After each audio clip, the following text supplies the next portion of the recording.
In this lecture, I'll be discussing the foundations of sociological thought. This builds off of our earlier work this semester with looking at 19th century evolutionary thinkers. And indeed, many of the theorists in early sociological thought build off of the ideas and concepts, and indeed the larger conceptual framework of positivism, or the deployment of science, a universal science, to the study of all things within the world, including both natural biophysical systems as well as social systems. It is often the case that when we're talking about the foundations of sociological thought, we think about three theorists primarily. These are Marx and Engels collectively, Emile Durkheim, and Max Weber. For our purposes within the text, as I mentioned, various editions of the book have put Karl Marx within the foundations of sociological thought, as well as excluded Marcel Mauss. This edition of the book includes Marcel Mauss, who is, of course, Durkheim's nephew and is very closely associated with the works of Emile Durkheim.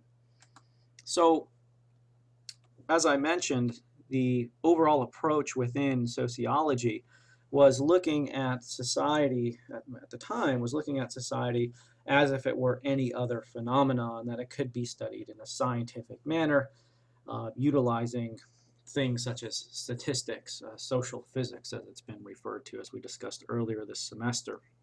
At the end of the 19th century, there was no clear distinction between anthropology and sociology, and indeed, many of the sociologists employed a cross-cultural approach in their analysis.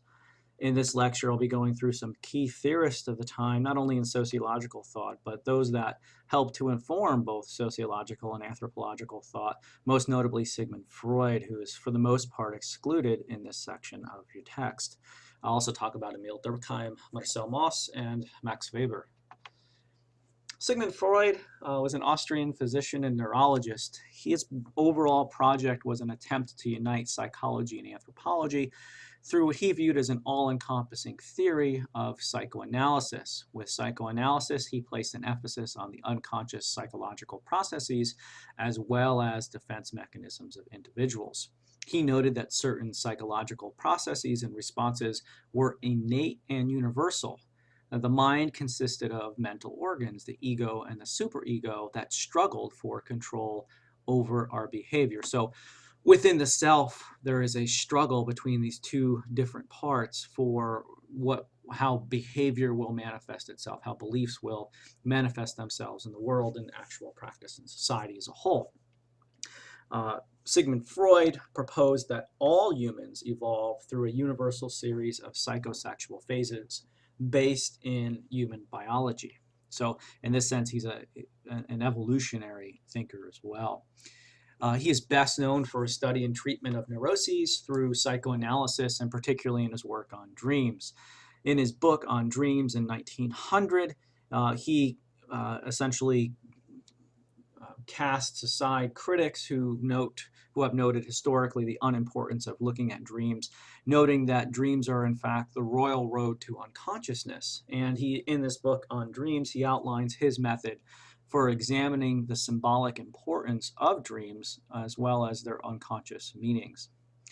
In 1910, starting in 1910, he produces a number of books and articles that are intended to demonstrate psychoanalysis and how psychoanalysis could explain the origins of cultural institutions. This includes 1913 Totem and Taboo, as well as Civilization and its Discontent in 1930.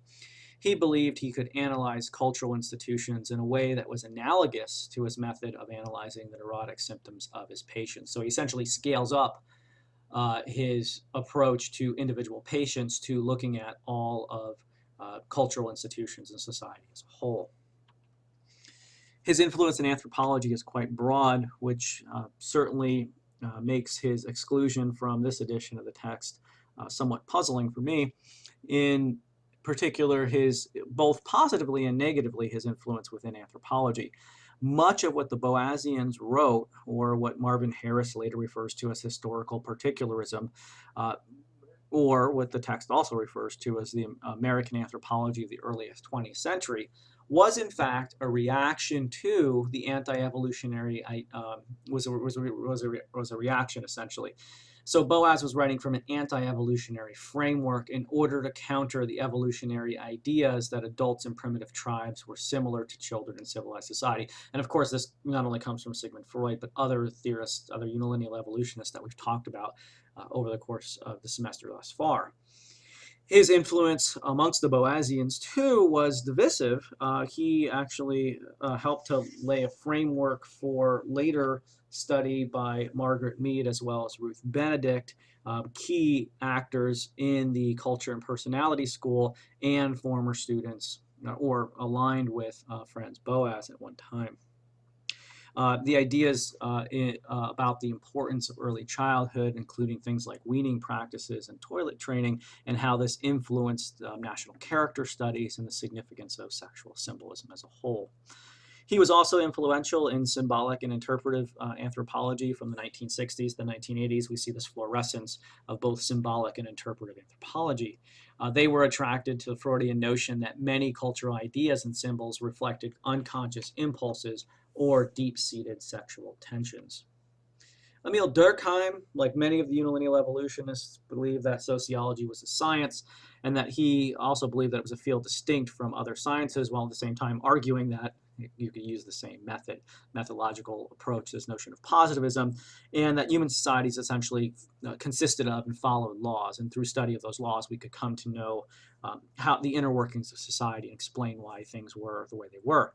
And so a key concept for Emile Durkheim is the notion of social facts. They became real because their effects can be felt.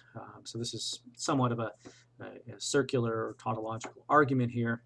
He noted their pervasiveness within society, and that because people, because they are coercive, they can make people do what, essentially feel obligated to do certain things and observe their constraints overall. He believed that they were the appropriate unit of analysis. So he was looking at these social facts as primarily in his analysis. And he studied, social facts were studied scientifically through the use of statistics, again, building off of the traditions of the incorporation of statistics in unilineal evolutionary thought. Suicide is a primary example of his text where he incorporates statistics to examine social facts as a whole. One of the other key concepts with Emile Durkheim was this notion of collective consciousness. And he believed that social solidarity was the result of a force arising from participation in a shared system of beliefs and values which molded and constrained individual behavior. This is what he referred to as the collective consciousness. And this essentially foreshadows the modern concept of culture within anthropology. He believed that primitive societies followed along the lines of mechanical solidarity, that they lacked internal differentiation. In essence, people were, for the most part, assuming and assigning the same tasks, and the parts were essentially interchangeable. Individuals were essentially interchangeable in terms of the roles that they filled within society. And for Durkheim, in primitive societies, kinship was seen as the primary bond which united people together. He was evolutionary also in the idea that primitive societies would progress to more industrial societies invariably, and mechanical solidarity would be replaced by organic solidarity, wherein the collective consciousness at least is partially differentiated from individual consciousness. And we see here a replacement of kinship as the primary bond, and interdependence, or the bond within society as a whole, becomes based on occupational specialization as a whole. So for Durkheim, the role of the individual is really underscored for the most part. He, again, his unit of analysis is social facts. He looks at the collective consciousness and notes that this is not in any one individual organism. It is, in fact, superorganic. It exists outside of any one individual organism. He also noted that any actual behavior were merely imperfect representations of social facts. So, in other words, if someone wasn't following along with the way that, with social facts, this was just a sort of a misunderstanding overall. He also marginalizes the role of conflict within society, which is a key Marxian concept. He notes the differentiation between social facts and social currents, noting that social currents are momentary emotions which sweep a crowd. And he equates things like mob and government violence European revolutions of 1848 and the Paris Commune of 1871 that influence his work, that provide some of the historical background for his work as a whole.